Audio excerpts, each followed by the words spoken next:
Welcome to Limitless Property Podcast. Today I've got a bloke in the studio that has a bit of experience with investment properties. He owns around 230 properties. Eddie Dilleen, how are you? I'm good, mate. Thank you for having me. No worries at all, mate. It's a bit of a story. 230 properties. Is that enough? That's a hard question. I'd say it's enough now. It's enough? It's probably enough now, which is the big thing. Is it enough? Yes. But will I stop? Probably not. And the reason that you don't stop, I'm kind of the same. I've got 11 and I'm like, it's kind of enough if I run numbers and stuff like that. But if you make money and you don't want to waste your money buying stupid cars or fancy clothes, watches, whatever, where else are you going to put your money that's a smart investment that's going to do well long term? It's going to be property. Well, 1,000%. You don't get the compound leverage from anything else in Australia.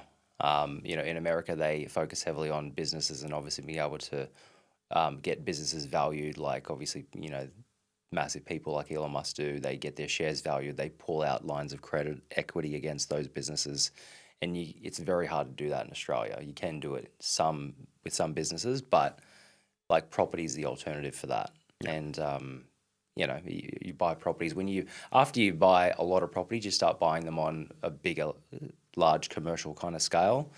And, whether it's a block of units or a commercial property, and that's different. So like when people say I have 230 properties, like, yes, they are properties, but like many of the properties I buy nowadays, like I'm not against a first home buyer when I'm buying a block of units. First home buyer's not shelling out 10 mil for a block of units in St Kilda. Yeah, that's right.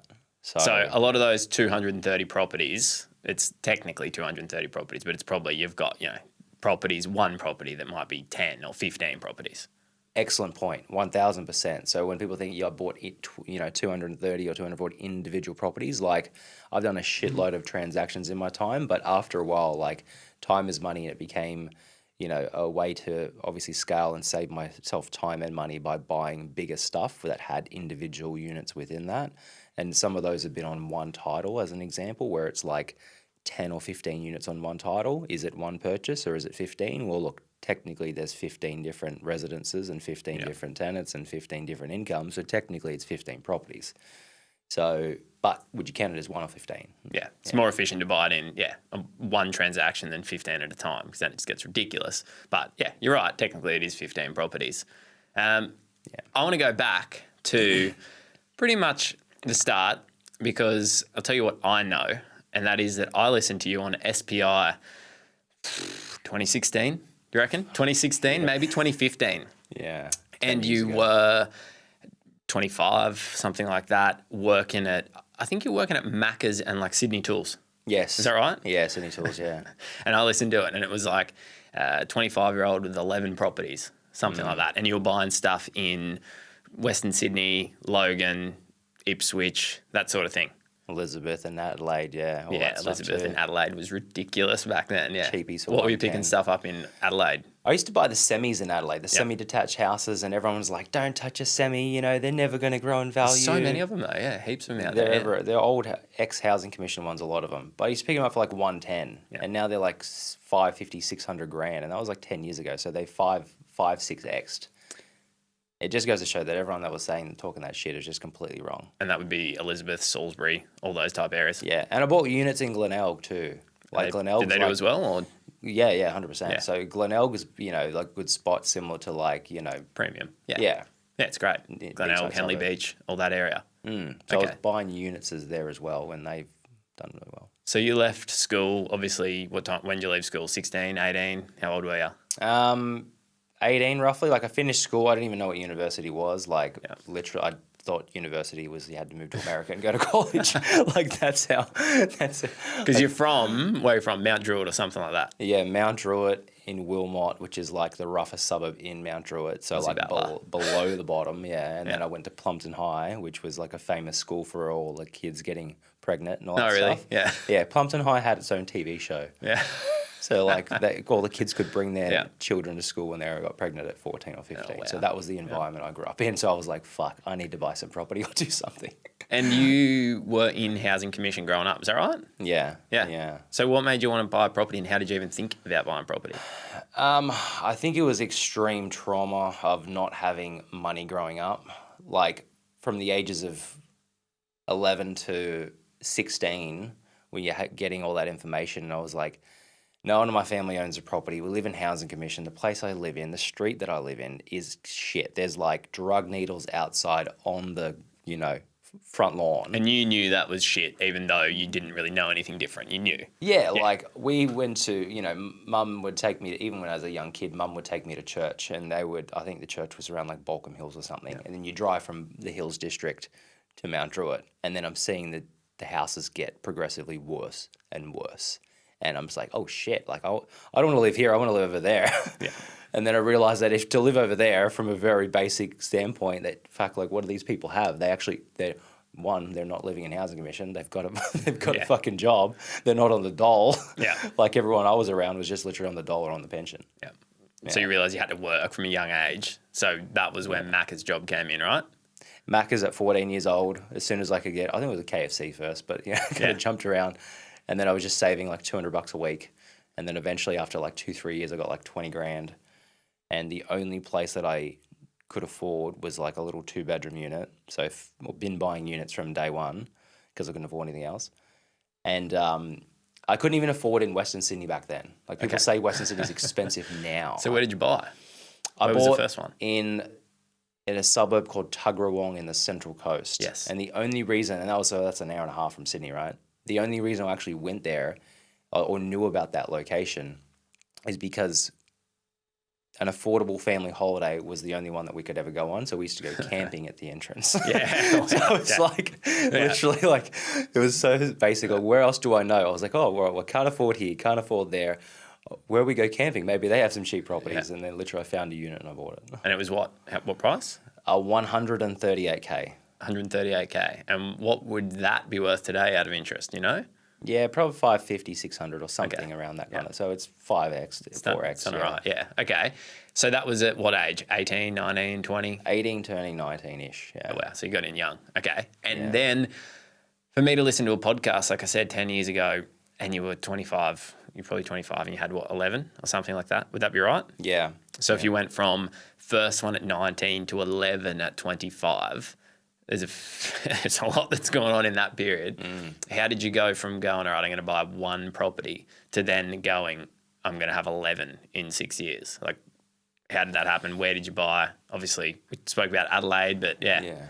After I bought the first property, I probably kind of relaxed for about 12 months, did schoolies and just kind of hung out and just partied and drank like crazy with friends.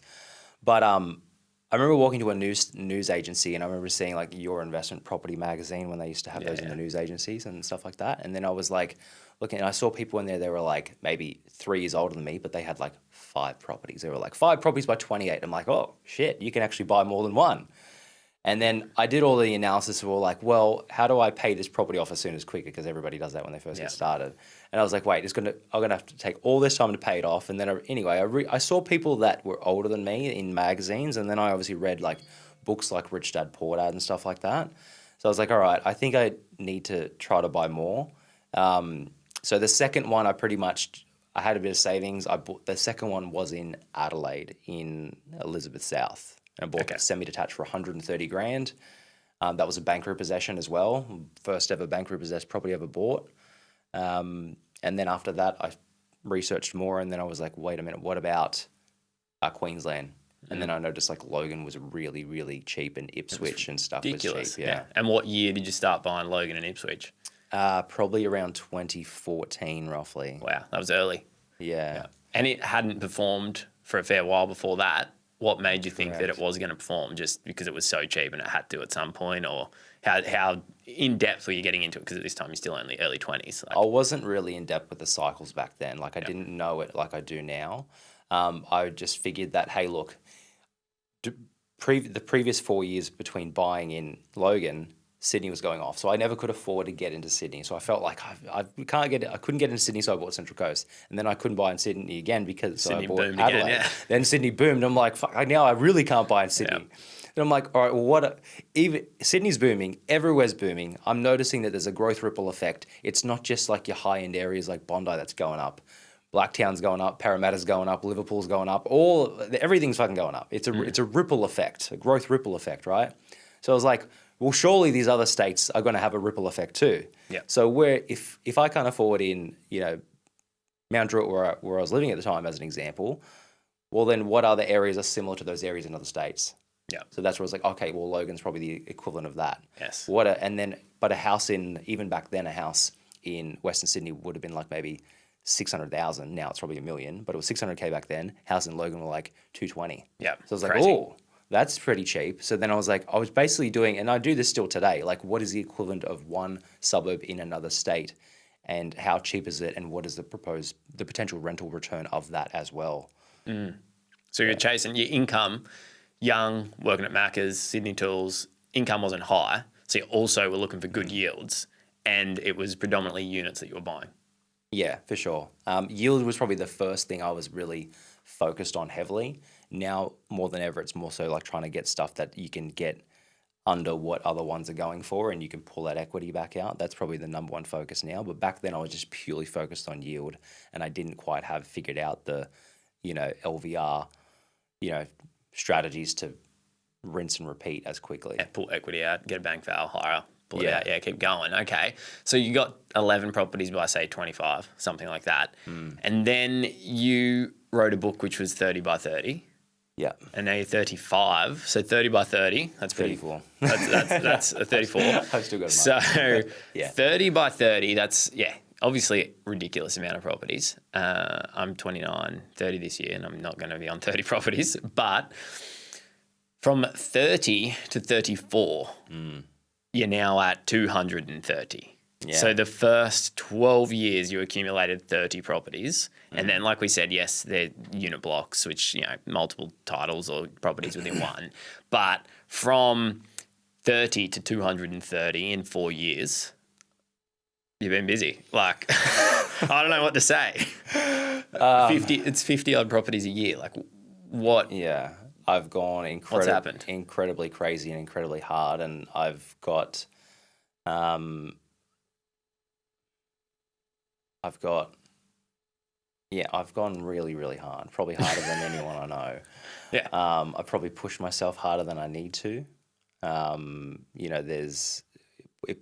that amount of properties, you have to obviously There's so much to it. So deals it does my head in trying to buy a few properties at a time. There's a lot of pain in my eyes, as you can probably see. Yeah. So there's a lot of issues that you have to get through. There's just problems that happen non-stop. Everything goes wrong. Everything, yeah. Every deal. Issues happen all the time. There's settlements take longer. Finance takes longer. Yeah, it's like getting literally punched in the face again and again. So I think you have to do something that crazy. You have to have an incredible pain tolerance and threshold because most people would just quit and not go forward anymore. Got to have that dog in you. Yeah, It'd be a bit crazy or something. Be starving, yeah. Yeah. Okay.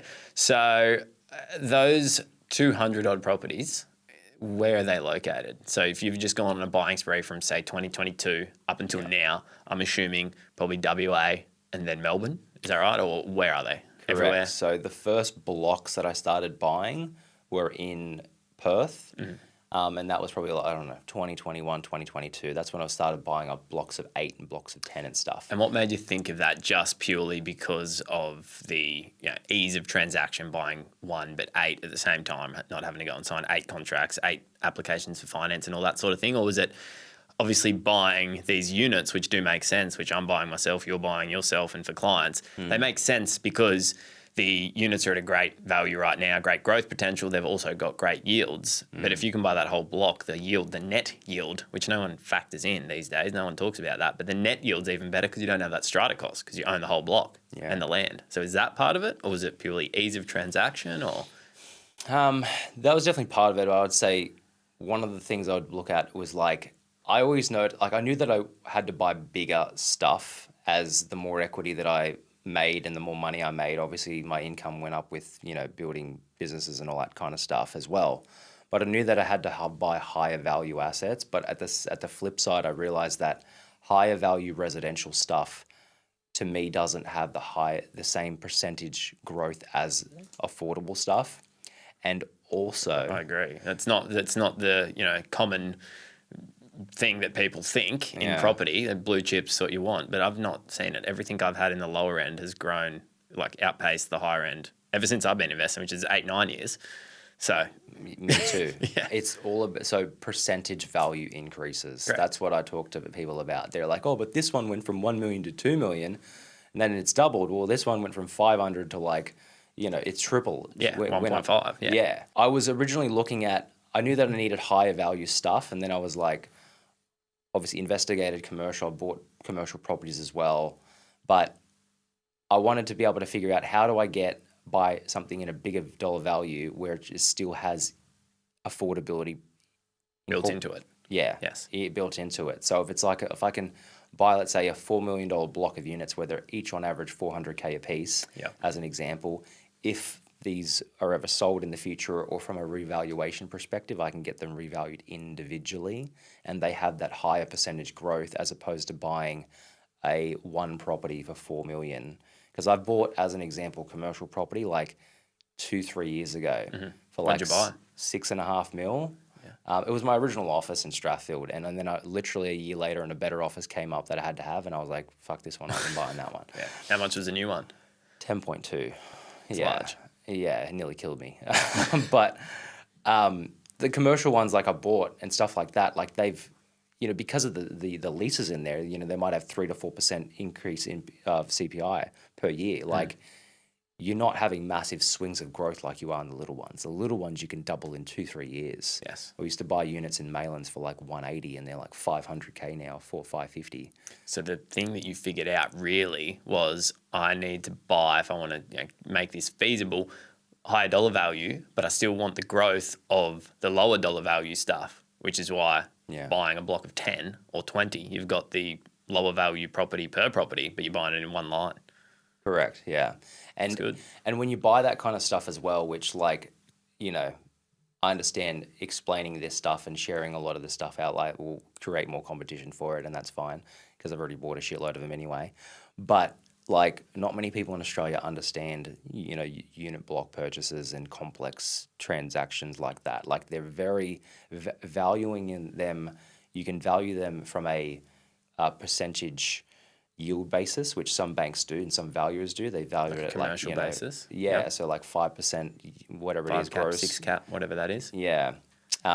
Or you can get them valued individually or in so many. So there's different ways that, like, the more complex it is, the less people understand it. So that's where I was like, if I can figure this out and become the best at it, then I know that I can find a way to, do really well at it.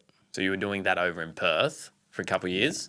Yes. Still Perth, or Perth's not now, into Vic? Yeah, no. So I've been buying a lot of blocks of units in Melbourne now. Blocks in St Kilda, Ripponlea, everywhere. What was that one for 10 mil? That one, where was that? Was it St Kilda? It's Prahran. Prahran, yeah, that was unreal. Yeah. How many was that? 16 units. 16, yeah. But they're like higher end stuff too. Yeah, they were fancy. I've got a 6-month settlement on that. I seen someone comment that said you didn't buy it or something too. What was that? What was that guy?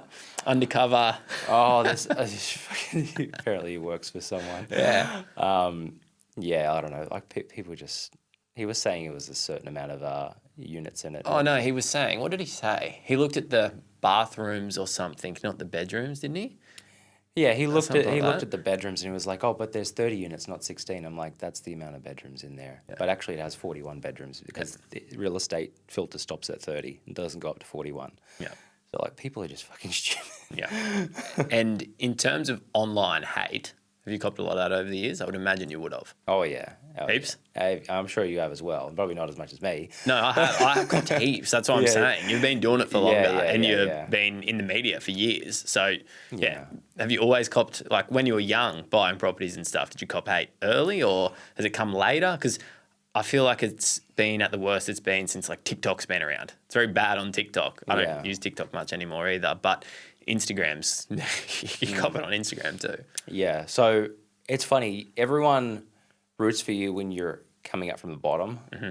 Like I remember when I had like 1 or 2 or 3 properties and everyone's like, yeah, go for it. Like do it. You know, and when I first went on television, I had like 6 properties. Yeah. And I was like 23. And I was on Channel 7 or with Koshy or whatever. And even Koshy was like, I was expecting him to like grill me. But he's like, no, good on you. You know, you've done it because you come from Housing Commission and all that stuff and you've done it the right way and all that stuff. Anyway, the bigger you get, I think more of a target. The more, like people tall just... poppy syndrome, mate. Tall poppy syndrome comes out. Like they want you to succeed, but if you succeed too much, then the tall poppy syndrome will come out and they'll just try to pull you back down. Yeah. It's not fair that you're doing that and I can't do it. And most of the people, I've made videos on it, but most of the people that comment hate, I click on their profile and then I look at them and I'm like, I don't care about your opinion. Look at your life's a mess. I can tell by looking at your photos. Like they're just sad, not doing anything with their own life, and want to find someone to take it out on and see someone doing well and try and tear them down. So, has it ever worried you? No, like I intentionally keep my kids and stuff off social media because there's a lot of fucking crazy people out there. Yeah, you do. I don't see anything much about family. Yeah, I've got 2 kids and I want to have more, and wife, kids, family, and all that stuff. We go on holidays all the time, but like I just keep all that stuff off it because you don't trust crazy people out there. But yeah. Okay. And in terms of what you're buying now down in Melbourne, why do you think these make sense? How long have you been buying them for? And what do you see the Melbourne market and these, lower end units and stuff like that doing over the next 3 to 5 years? I've been buying them probably, I don't know, since it was 2024, I'd say. I might have picked one up late 2023 or something, pretty early. So a couple of years now, I've seen a big amount of growth from a percentage value, which definitely does not get reflected in like the media. Like the media saying, "Oh, Melbourne's coming down the fastest," and everyone's like, "Oh, I seen it this morning, a brand new one from Channel 7 or something about the plummeting Melbourne market." And I was there last week getting outbid by 40 grand, 50 grand. Yeah. So like I always put it in brackets, like anything sub 700K just flying off. Like, the higher you go, the more volatile it is, and that. So I see, and we were buying little 1-bedroom units in St Kilda as an example, like 18 months ago for like 240 as an example. And now it's very hard to get a 1-bedder, 1-car 1 space under like minimum 350 or something like that. You might snag one off market for like 310 or 290 or something, depending on the square meterage inside. Like that if it's over 50 square meters, it usually commands a premium. Under 50 squares, it usually a little under 40, you're really battling. Yeah. So I see though, like I literally envision, and I always try to simplify stuff probably too much, which is one of my faults because it makes things sound too simple when it really isn't. But 1-bedders, I think, are literally going to just start at 500K. 1-bedders are going to just start at 500K. 500 is still ridiculously affordable for a 1-bedroom unit in some of the best suburbs in the country, let alone Melbourne. Yeah, so 1-bedders are going to be like 500K. Like, will they crack 500K next year? No. But like I remember seeing the brackets when I was looking at these. Everyone used to make fun of me for buying townhouses in Logan and units in Logan. And mate, they were 150, 160, right along, what's that road, Woodridge, Defiance Road? Yeah, oh my God. Yeah, Defiance and Garfield Road and stuff. Unreal. Rough locations, but like that's where it's like, look at the value, like you're buying something in like Elwood or something like that, and that's not a rough location. Like that's a good location. That's what I've been saying to people. I'm fine with the rough areas because I've seen them do well, but now we're buying at rough area prices in premium markets. Yes. It doesn't make sense. Yeah. Even in Melbourne, you can go out to the rough areas and it's not really cheaper than you buy in Dallas. It's not really cheaper than buying in Elwood or St Kilda. Correct. Like, it is marginally, but it just doesn't make sense. 1-bedroom unit. Look, I bet you I'll find a 1-bedroom unit in, let's say, Elwood or St Kilda for like 350, and I bet you there'll be like a 1-bedroom unit in bloody Melton for fucking the same price. Yes, Melton's completely different. Yeah, so where would you rather? You're getting the best pocket for what you can afford, and that's like you'll always do well doing that. So like I see those one bedders at 500, two bedders at 750 as an example. Like we were buying two bedders for like, high threes, low fours before. Now they're 500s plus, etc. Mid fives for a good two bedder now, yeah. Yeah, so I think they'll literally just creep up to brackets, and one bed 500, two bed 750 to like 800 as an example, three bed you mil plus.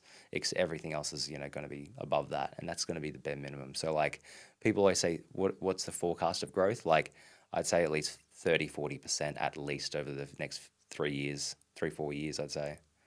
I think you're being conservative, eh? Very conservative. Very I conservative. think it's probably going to do more. But if you can buy... With the amount of demand that's there, isn't it? It's crazy. And with every buyer's agent in the world jumping on it now, it's going to increase it even further. So like, yeah, if you can pick up ones for that price, the cheaper they are, the easier they're going to double. They'll probably double in 2, 3, 4 years. And you're getting on a lot of these. I bought one, was a personal one. It was 8 weeks ago now. So even 8 weeks ago, it was a different market than it is now. But I bought for 304 and it rents for 500. Tenanted now for 500, which is like a, I don't know, 8% or something yield. But it was a net 6.3 after strata, after property management, after insurance. So it's the same yield that you're getting in a commercial, but you got the stability of resi and you got so much growth potential. I just don't see how it doesn't not make sense to not buy them. 304, it will be 500K. Yeah, like if you put check a 10% in 30K or whatever, like that'll make you 250K over the next few years. And that's what I found. Like a simplistic way of looking about real estate is it's just literally about how quick you can double your capital. Because if you're putting and that's where it's like if you can buy something really well under market, off market, whatever it is, and you know that based on analysis that other ones are selling for, most of them are selling for more, and you can pick something up 15% under what most are they going for, or 20%. If you're putting in 20% and you're getting 20% under, you're literally doubling your money on the way in.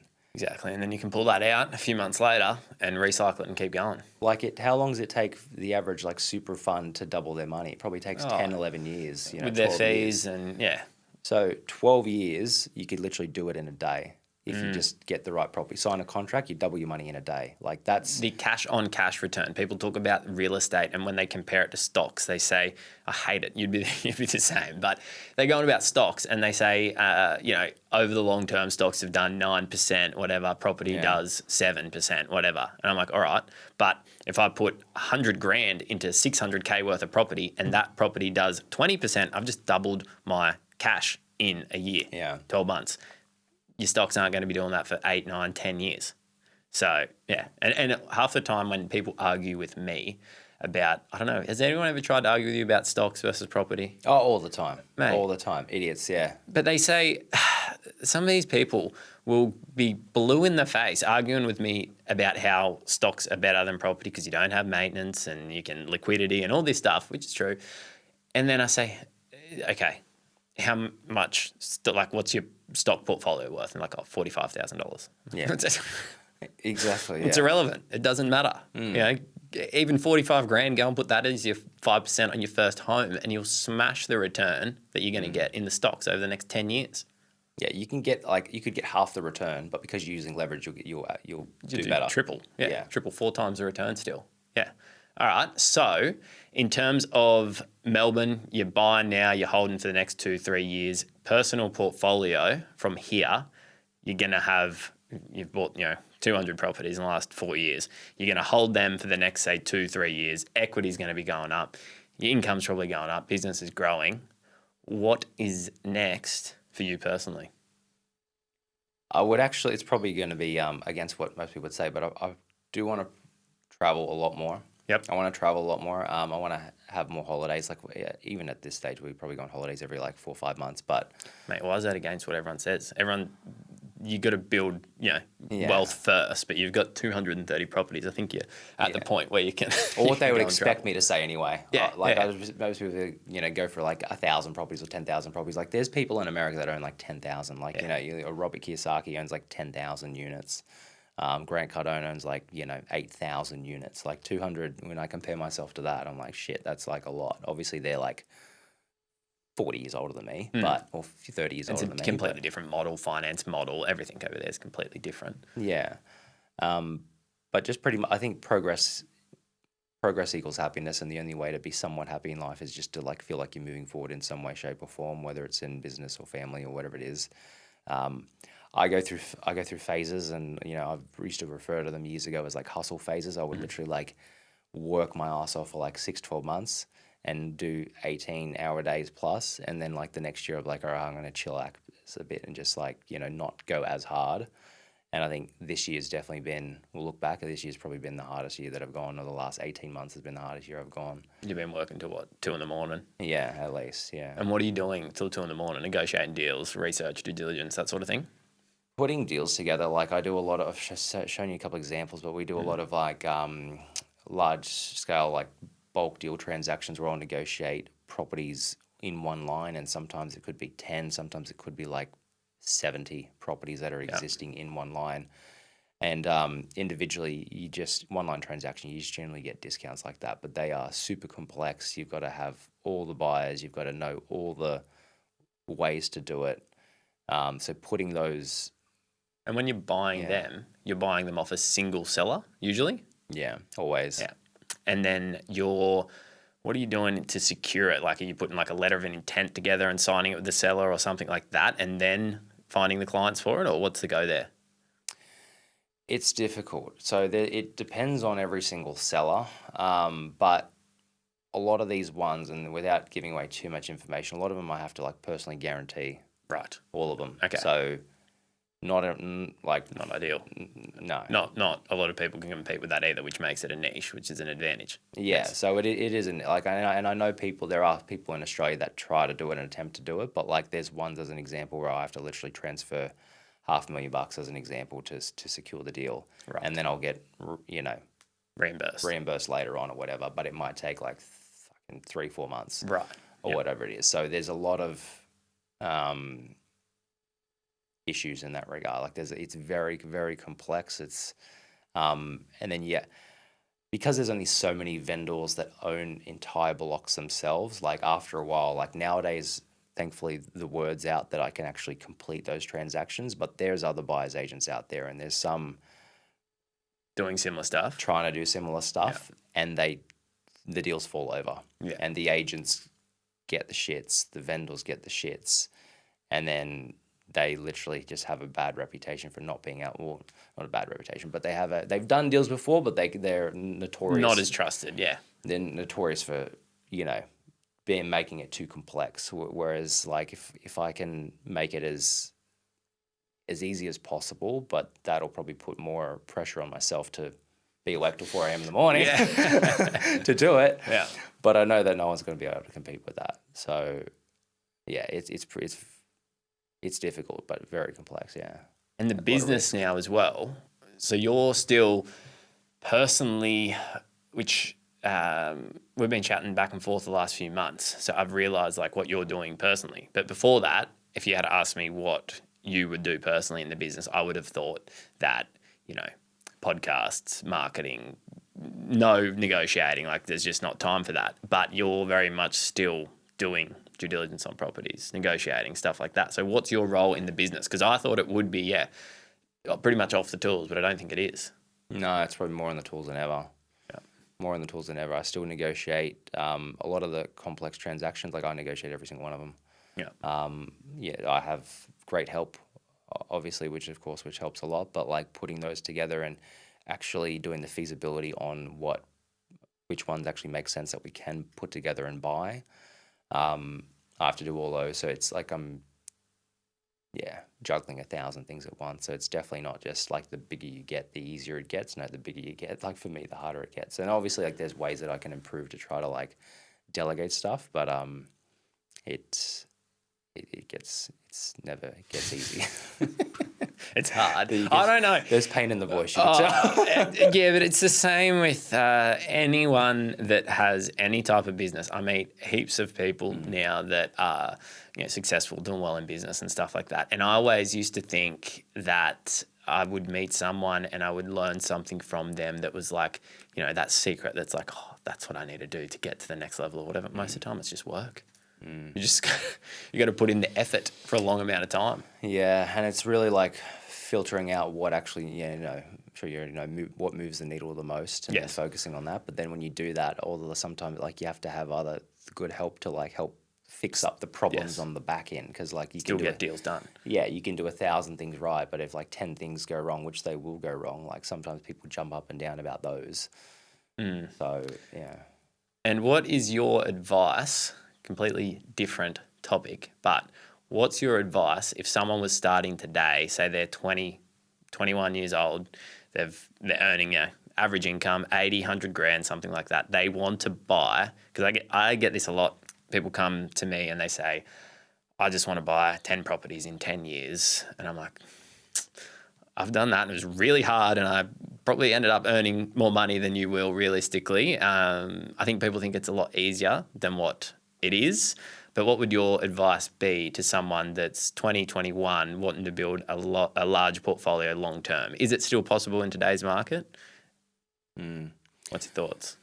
I'd say I'd be focusing on a few different things. One of the things I'd be focusing on would be to, probably sound simplistic, but you do have to try to increase your income. And like when I was working 100%. at when I was even at Sydney Tools, like I would work at Sydney Tools, and I was worked as a bartender as well.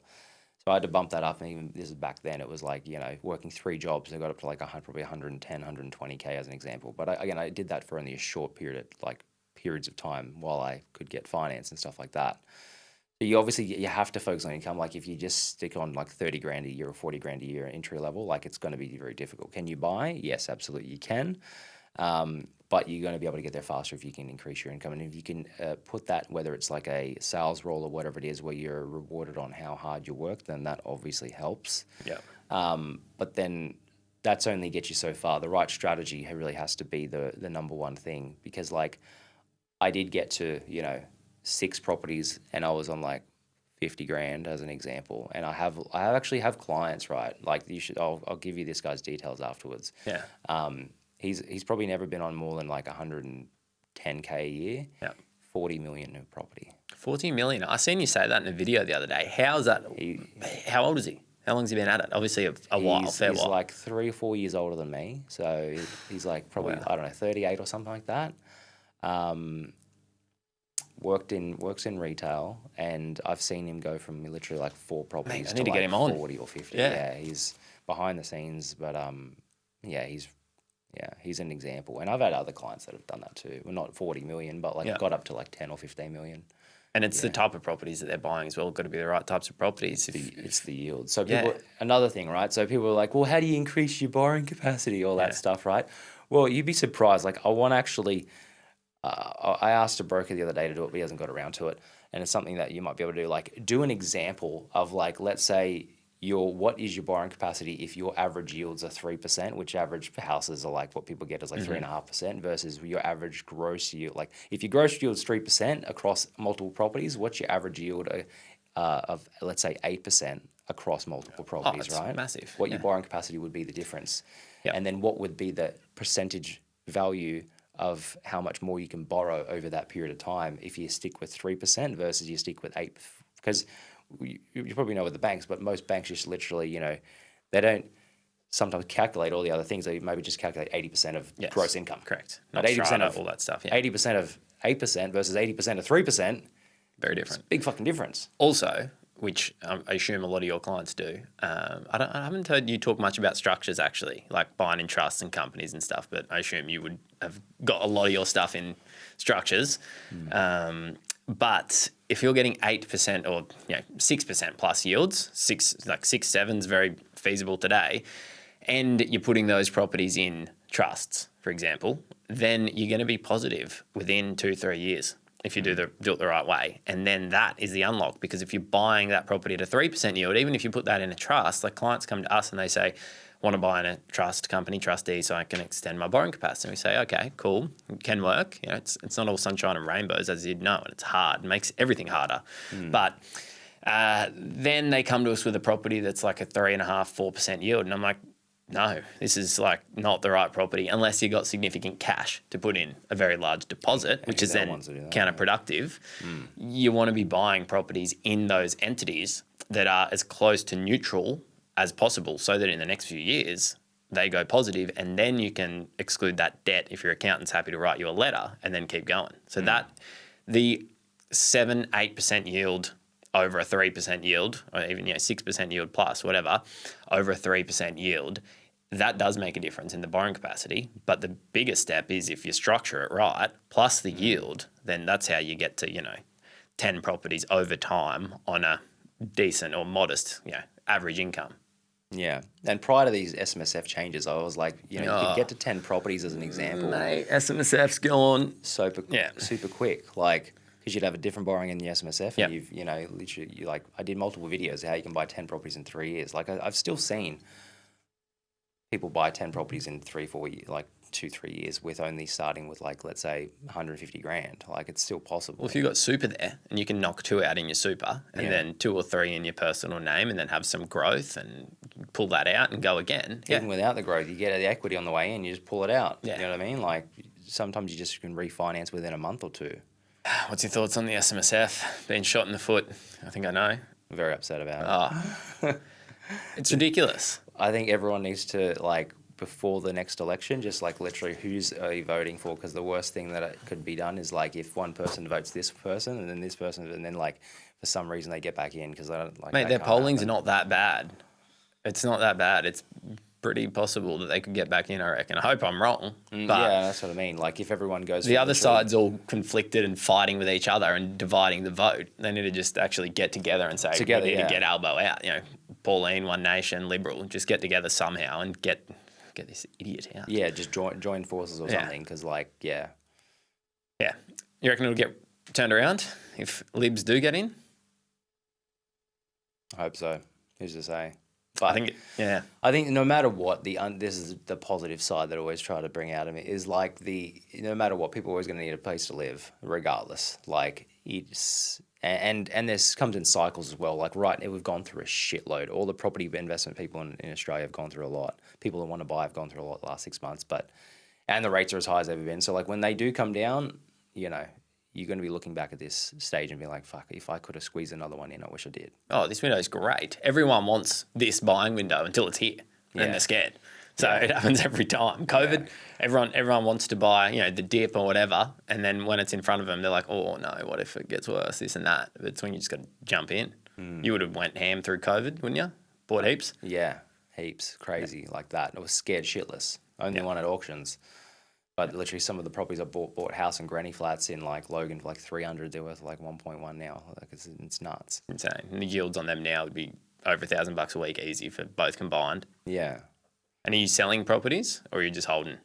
I'm actually selling. I sold one yesterday. I actually had to sell one in St Kilda that I didn't want to get rid of, but I had to buy this one outright. Right. Because I got stuck at the time with finance, and I'm like, what? Company title. Company title. Great buy. Tough. Great buy. And like CBA will do it, as you know. CBA will do it, ANZ will do it. Yeah. But I can't get finance with CBA right now. Yeah. And I'm trying to buy this other bigger stuff. So I'm like, I got this one owned outright. It's probably worth, 600, 650 as an example. I'm just like, fuck, all right, offload that. Then I can put the leverage into this bigger block that's worth, that can help pay for Piran. Yeah. So are you still actively trying to grow at this stage, trying to buy more deals there? And then obviously, like you're saying, you're going to try and travel more and stuff like that. But if we chat in 2 years' time, you're probably going to have 300 properties. Oh, yeah, without a doubt. Yeah. 2 years' time, how many? 2 years. 300, 350? If it's 2 years, knowing at this rate, it's probably going to be, I'd say, 300, 400, something like that. But in saying that, it's just you go through phases, 6, 12 months. Sometimes that's another thing about buying bigger stuff. You can get longer settlements. So like if you buy, I was talking about. And you were saying it the other day, you'll buy stuff and you don't even have the cash ready. You just got to make it happen. Yeah. Why do you put yourself under that stress when you're at this stage still? Just can't help it. Growth. Pressure creates diamonds. That's true. Yeah, it's true. I think in life, you've just generally got it. If you're doing it for the right, to move in a forwards trajectory, and you commit to something, even when you don't feel that you're ready or you're a bit anxious or nervous about it. The first property I ever bought, I had 20 grand-ish roughly. And I don't explain this enough, but the deposit I think came after like legal fees and all that shit. It was like probably, I knew I was like 2 or 3 grand short. Yeah. I signed it anyway. Yeah. And I had like 60 days to come up with the money. I'm like, fuck, like trying to like, do I sell my PlayStation 2 or something? You know what I mean? Yeah, sell or my something. car. Yeah, literally. So I just figured it out. Yeah. And you know that Now probably it's a bit different though when you're buying blocks for 10 mil and you're putting down $1 mil, $2 mil deposit, and then you got to figure it out. But yeah, it's relative, I guess. it is. So it is scary, but that's the way you move forward. And I think like Tony Robbins has this thing he mentions is burn the boats. If you want something bad enough, you just got to literally burn the way of retreat, and you'll find a way to smash forward. So at the end of the day, like I do that, but I've got my portfolio there to back it up. So like if I get stuck, I got 6 months to sell shit. Yes. So I'm selling one at the moment. I've got another one in Queensland that I've been trying to strata title and then refinance, but like it's took me 6 months to try to get equity out. Yeah. So that's the difficult thing. The bigger you get, the harder it is to refinance and get the equity out. It can take so much time. Mate, you have the properties owned across multiple structures, I would assume. Companies, trusts, all that sort of thing. And SMSF. a shitload of individual names, surprisingly. Yeah. Well, individual name is not bad. I've just done the 2 most recent ones in my individual name because now borrowing capacity is fine. I don't need to reserve borrowing capacity. And oh my God, I did them in my individual name. I signed the loan docs by e-sign. When I was overseas, I was like, that was so easy. It just went through, no legal advice needed, all that sort of thing. And then obviously, if you want to flick them to a major bank or something like a CBA or a Bank West to pull equity out, it's much easier as well.